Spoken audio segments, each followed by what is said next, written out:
जय मसीह की मेरे प्यारे भाई बहनों, परमेश्वर आप सभी को सुखी रखे, आनंदित रखे। मेरे प्यारे भाई बहनों, हमारे परमेश्वर का पवित्र वचन हमें बताता है कि हमें किसी को देखकर उसके जैसा नहीं चलना है। हमारे परमेश्वर का वचन हमें बताता है किस प्रकार से एक धर्मी इंसान होता है। मेरे प्यारे भाई बहनों, इसीलिए परमेश्वर ने कहा है बुराई से दूर रहो और परमेश्वर की आज्ञा को मानो, क्योंकि परमेश्वर की आज्ञा को मानने में बड़ा प्रतिफल है। मेरे प्यारे भाई बहनों, चाहे कितनी बड़ी आपत्ति मुसीबत क्यों ना हो, अगर हम परमेश्वर की आज्ञा को मानते हैं, परमेश्वर से प्रेम करते हैं, तो जब हम प्रार्थना करेंगे तो परमेश्वर हमारी प्रार्थना को सुनेगा, क्योंकि परमेश्वर सच्चे मन वालों की प्रार्थना सुनते हैं। और जो लोग अपने हृदय में कपट रखते हैं, विश्वास नहीं रखते, परमेश्वर उनकी प्रार्थना कभी भी नहीं सुनता। इसीलिए परमेश्वर का वचन हमें बताना है कि हमें अपने हृदय से शुद्ध रहना है, सही बातें बोलना है, अपने मुख से किसी के बारे में बुरा भला नहीं कहना है और अपने परमेश्वर पर यकीन रखना है, क्योंकि सब कुछ पूरा करने वाला हमारा परमेश्वर है।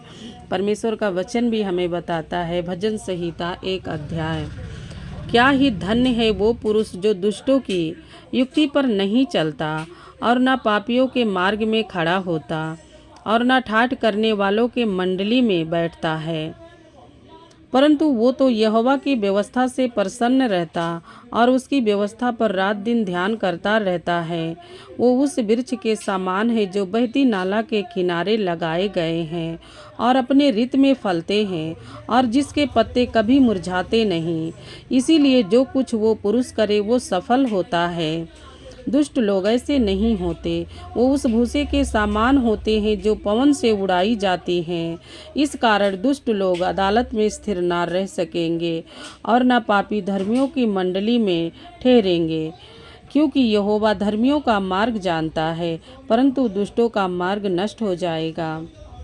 जाति जाति के लोग क्यों हल्ला मचाते हैं और देश देश के लोग व्यर्थ बातें क्यों सोच रहे हैं। यहोवा और उसके अभिषेकता के विरोध पृथ्वी के राजा मिलकर और हकीम आपस में संपत्ति करके कहते हैं, आओ हम उनके बंधन तोड़ डालें और उनके रस्सियों को अपने ऊपर से उतार फेंकें। वो जो स्वर्ग में विराजमान है हंसेगा, प्रभु उनको ठट्ठे में उड़ाएगा। तब वो उनसे क्रोध में बातें कहेगा और क्रोध में होकर उन्हें घबरा देगा। मैं तो अपने ठहराए हुए राजा को अपने पवित्र पर्वत सिय्योन की राजगद्दी पर बैठा चुका हूँ। मैं उन वचनों का प्रचार करूँगा जो परमेश्वर ने मुझसे कहा, तू मेरा पुत्र है, आज तू मुझसे उत्पन्न हुआ।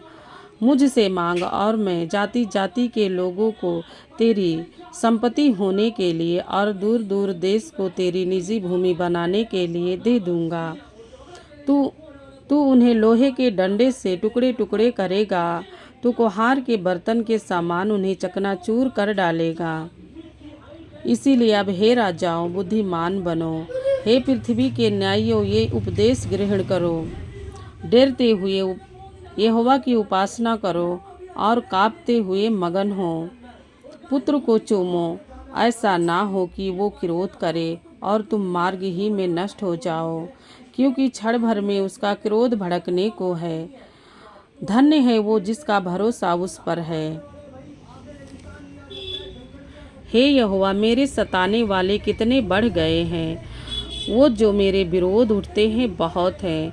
बहुत से मेरे प्राण के विषय में कहते हैं कि उसका बचाव परमेश्वर की ओर से नहीं हो सकता, परंतु हे यहोवा, तू तो मेरे चारों ओर मेरी ढाल है।